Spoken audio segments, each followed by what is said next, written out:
நிலைக்கு தள்ளி வைத்து விட்டாயே, நான் என்ன செய்வேன்? விடுவதற்குள் வரவில்லை என்றால் 1000 பொய் சொல்லி குற்றத்துக்கு ஆளாகி விடுவாய் சந்தி என்று அடிமை கொண்டு வேதியர் சொல்லியிருக்கின்றார். இப்பொழுதை கொல்லி வைத்துவிட்டு இந்த இடத்தை விட்டு இப்பொழுதை நான் செல்ல வேண்டும் மகனே, இப்பொழுது செல்ல வேண்டும். கொல்லி வைக்கவே பாரு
ஆனால் தற்சமயம் இங்கு இல்லை. எப்படி இவர் வெண்ணத்தை இந்த காட்சி மாநகரத்தில் இருக்கிறார்? என்ன இவர் தளத்தில் ஏதோ பணி பணி பணி என எண்ணிக்கொண்டிருக்கிறது. என்னவென்று பார்க்கிறேன்.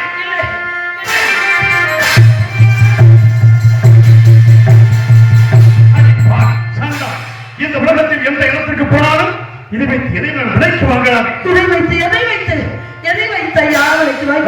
ஒன்றுமில்லை, ஏதுமில்லை, ஒன்றுமே இல்லை. உன் கலந்திருக்க தாயை வைத்து காமாட்சி, மதுரை மீனாட்சி, காசி விசாலாட்சி தேவர்கள் மோகர்கள் யாரும் காணாத மாங்கல்யம், நான் பெற்ற பிள்ளை அறியாத மாங்கல்யம், என் தாய் தப்பன் அறியாத மாங்கல்யம், கட்டில் கணவனின்றி பிறங்களுக்கு தெரியாத மாங்கல்யம், இந்த சுடலை கட்டி காக்கக்கூடிய காப்பனம் உணர்ந்து வாங்கி புசியக்கூடிய ஒரு நீச்சம் கட்டுவிட்டார் என்றால் நீதி தவறிவிட்டேனா? நீதி தவறிவிட்டேனா? குற்றம் செய்து விட்டேனா?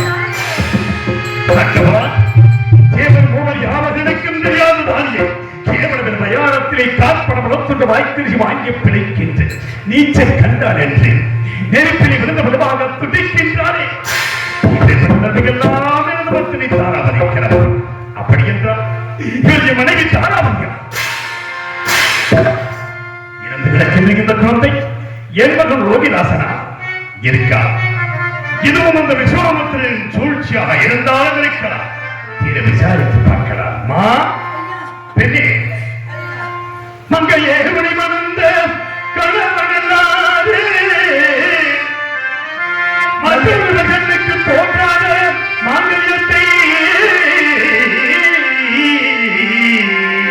பங்கமுக்கு உலகங்கள் கனவை காணே தங்கம் வந்து வாழுகின்ற பெண்ணே பெண்ணே பெண்ணே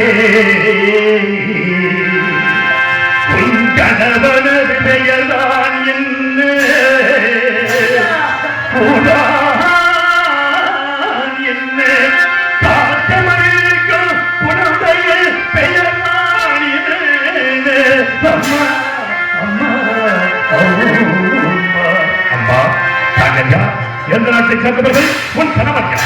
இறந்து கிடக்கின்ற இந்த குழந்தையா? எனக்கு உரமாக சொல்ல ஐயா, கட்டில வைத்த பிறத்தை காலால் எட்டு வைத்து விட்டு பூரண பேரை என்று கேட்கிறீர்களே, நான் எதையா சொல்ல, நான் இந்த கதையா சொல்ல? உலகத்திலே இந்த பெண்ணுக்கு வந்த நிலைமை எந்த பெண்ணுக்கு வரக்கூடாது ஐயா. இந்த பெண்மகள் வாழ பிறந்தவள் ஐயா. நான் பெற்ற மகன் இந்த உலகத்தையே ஆள பிறந்தவள் ஐயா. என் தந்தையோ கண்ணமாக என் காவலும், இவன் தந்தையோ அயோத்திக்கு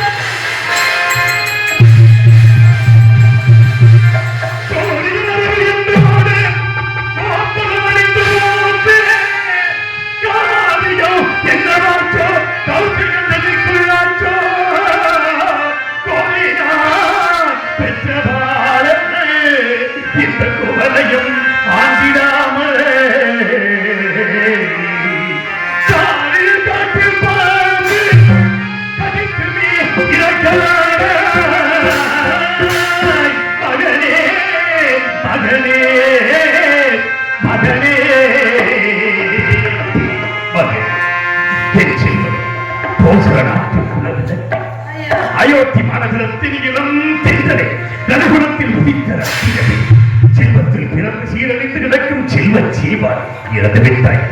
நான் இறந்து எனக்கு கொல்லிக்காசு கொடுவாய் என்று நினைத்தேன். ஆனால் நீ இறந்து விட்டாய். கொல்லிக்காசு கூட மணியிலேயே என்ன செய்ய போகிறேன்? என்ன செய்வேன்? நான் பிறந்த காரணத்தை நானே அறிய முன்னே நான் பிறந்த காரணத்தை நானே அறிய முன்னே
ஐயா. இந்த இரண்டு சாம வேலைகளே தங்கள் முகம் கூட எனக்கு தெரியவில்லை. யார் என்று சொல்லிவிடுங்கள். என் இருதயமே அடைத்து விட போல இருக்கின்றது. சொல்லுங்கள். என்னையா யார் என்று கேட்கிறார்? கேட்கின்றேன், சொல்லுங்கள். எல்லாருக்கும் சம்பத்தை கொடுத்தால் அத்தனையும் தாங்கிக் கொண்டேனே. கட்டிய கணவனை பார்த்து மனைவி யார் என்று கேட்கிறாய்? எப்படி புரிய வைத்தேன் கண்ணே? எல்லோரும் உன்னை சந்திரனை அழைப்பார்களோ? நான் உன்னை எப்படி இருப்பேன்? என் சுவாமி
எல்லாவித ஒரு குடும்பத்தை அனுபவித்தான் வாழ்வில் ஒன்றே மட்டும் மீது வைத்திருக்கிறோம்.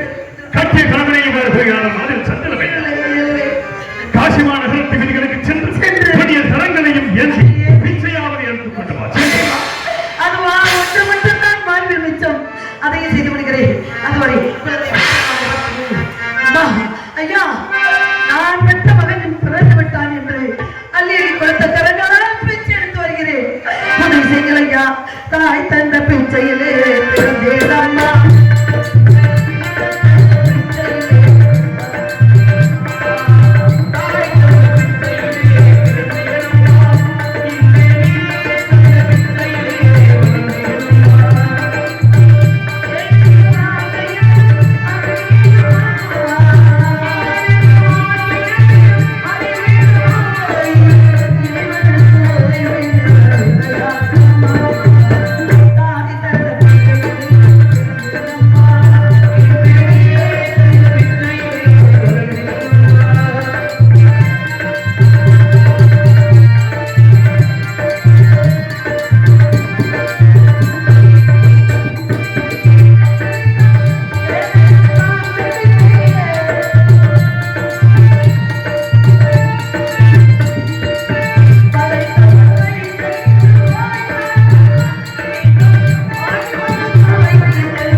என்ன காரியம் என்ன வேலை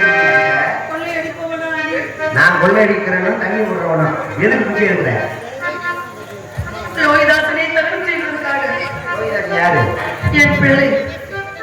நாடகம் ஆடுற இந்த மாதிரி பெரிய காரியத்தை பண்ணிட்டு வந்து உன் மகனை தகரம் பண்றதுக்காக பிச்சை எடுக்கிறியா? பயணத்துல கேட்டாங்க எல்லா கட்சியும்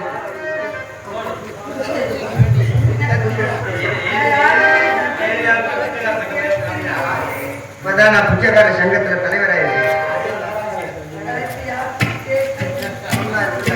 வாங்கி போடுவோம்.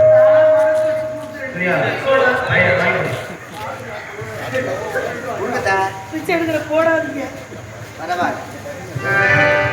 சேலம் முந்தானே ஒரு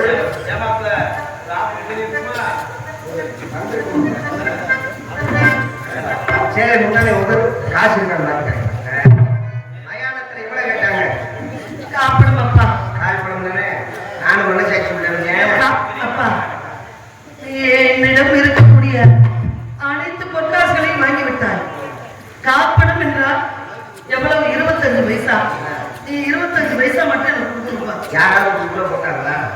அது எனக்கு தேவையில்லை. போடல. அப்புறம் காசு இல்லை. போ கொடுக்கும் போதே வாங்கிருக்கணும்.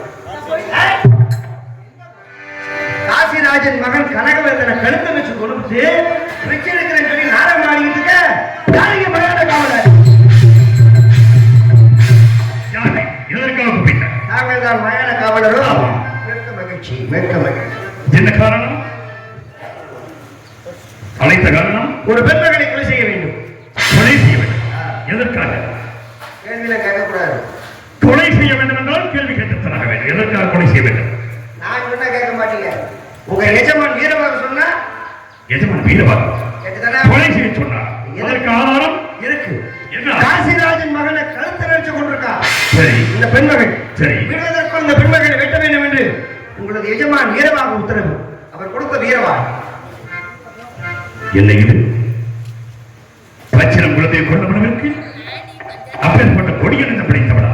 பொருள் விடுதலை கூட்டு வேண்டுமா? என்னை கொலை செய்தாரா? என் எஜமான வீரபாக உங்கள் பிறக்கிறார்களா? முடிகோடை பச்சிரம் குலத்தை கொண்டவனுக்கு அப்பேற்பட்ட கொடியன் என்று பிடித்தவள் யாராக இருக்கிறார்? கொலை செய்தாய்? இல்லை சுவாமி, பிச்சை எடுத்துக் கொண்டிருந்தேன். ஒரு குழந்தை இறந்து கிடந்தது. யார் பெற்ற பிள்ளையோ என்று தாய் உள்ளத்தோடு அழுது கொண்டிருந்தேன். அந்த குழந்தையை நான் கொண்டேன், குற்றவாளி, கொலைகாரி என்று கொண்டு வந்து நிறுத்தி விட்டார்கள். நான் குற்றவாளியா கொலைகாரியா? சொல்லுங்கள் சுவாமி. நீ தவறு செய்யவில்லை என்று கன்றாக தெரியும் அப்பா. எஜமான் கட்டளையை பார்த்தாய். இதுவரையில் இப்படி ஒரு நிலைமை எனக்கு வந்தது. கொலை செய்ய வேண்டுமா? எஜமான் கூறியிருக்கிறார். கொலை செய்ய வேண்டுமா? என் மனைவி அப்படிகாய் அண்டமா நீ சொல்கிறேவா?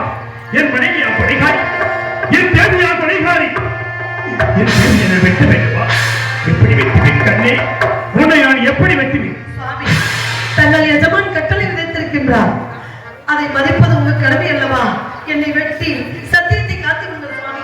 உன்னை வெட்டி சத்தியத்தை காப்பாற்ற அப்படி என்றால் பெற்ற மகன் இறந்து விட்டால் நீயாவது இறுதி வரை என்னோடு இருப்பாய் என்று நினைத்துக் கொண்டிருந்தேன். ஆனால் நீயும் என்னை விட்டு போக துணிந்து விட்டாயா? சத்தியமாக சொல்கிறேன், உங்களை விட்டு ஒரு நாள் போக வண்ணக்கிளியே இங்கு தன்னந்தனியே என்னை விட்டு விட்டு போக சம்மதமோ? அடி வண்ணக்கிளியே உன்னை தன்னந்தனியே என்னை விட்டு விட்டு போக சம்மதமோ? விட்டு விட்டு போக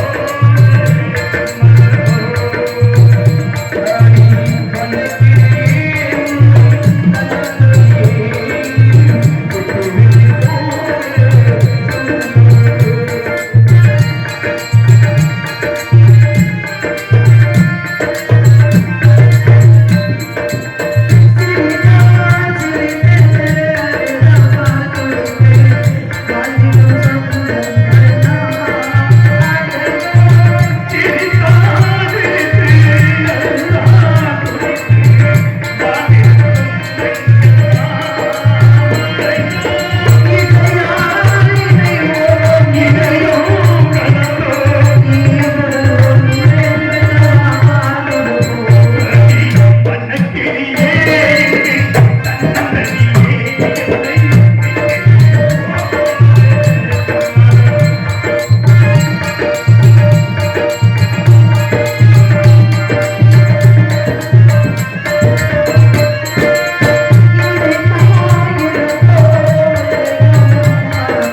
பார்த்தாயா தேவி? என்ன செய்தி? எஜமானின் கட்டளையை மீற முடியாதல்லவா? சிற்றவர் அண்டவா, என் மனைவியை வெட்டித்தான் கொண்ட சத்தியத்தை நிறைவேற்ற வேண்டும் என்றால் அதையும் செய்கிறேன். என் மனைவியை வெட்ட வேண்டும். வெட்டுகிறேனே வா, வெட்டுகிறேன். வெட்ட கைவரே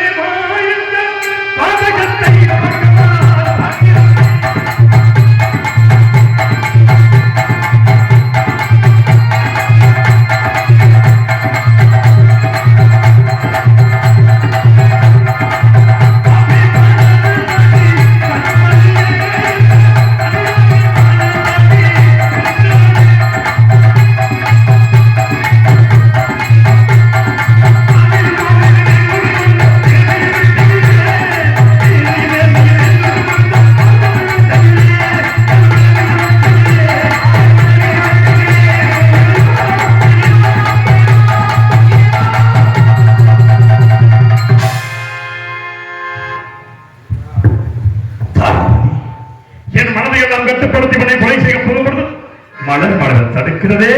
சாவதற்கு அஞ்சிவிட்டாய். சாவதற்கு அஞ்சவில்லை சுவாமி. மறுபிறவி ஒன்று இருந்தால் தங்களுக்கே மனைவியாக வர வேண்டும். நம் இருவருக்குள் லோகிதாசன் மகனாக பிறக்க வேண்டும். தாங்கள் இந்த மக்களுக்கு தலைவராக இருந்து அவர்களுக்கு தொண்டு புரிய வேண்டும் என்று நினைத்தேன். மன்னித்து விடுங்கள் சுவாமி. எந்த பிறவையில் என்னை அடைந்து நீ பட்ட துன்பங்கள் போதால் பிறவாத வரம் வேண்டும் என்று வேண்டிக் கொண்டு மீண்டும் சென்றார்.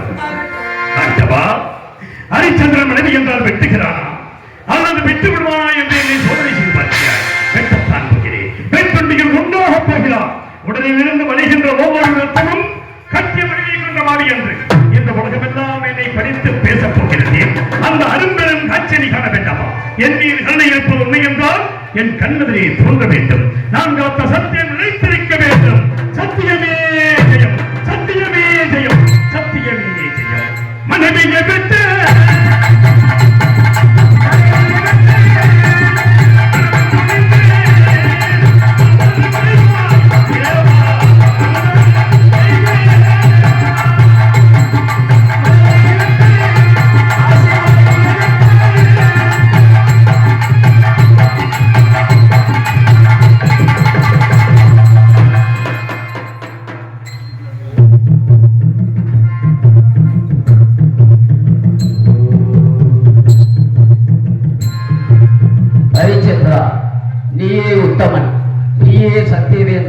இந்த உலகம் முழுவதும் புகழ் ஓங்க வேண்டும் என்று ஏற்பட்ட நாடகத்தை நடத்தினோம்.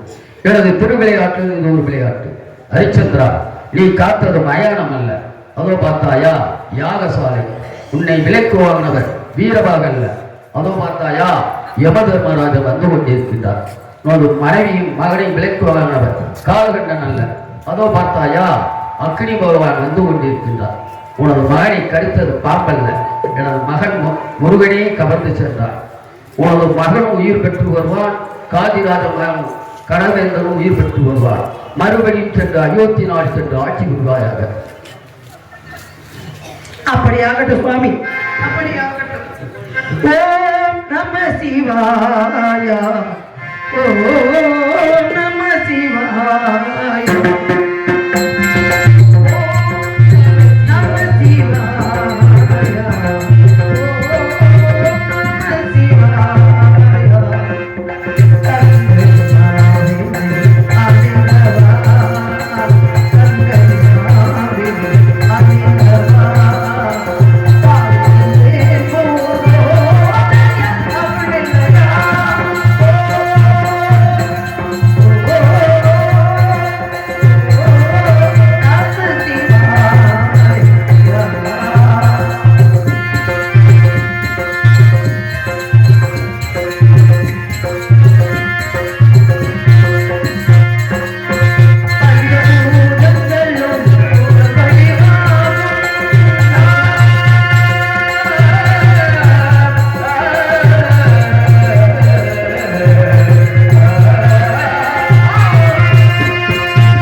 தேவி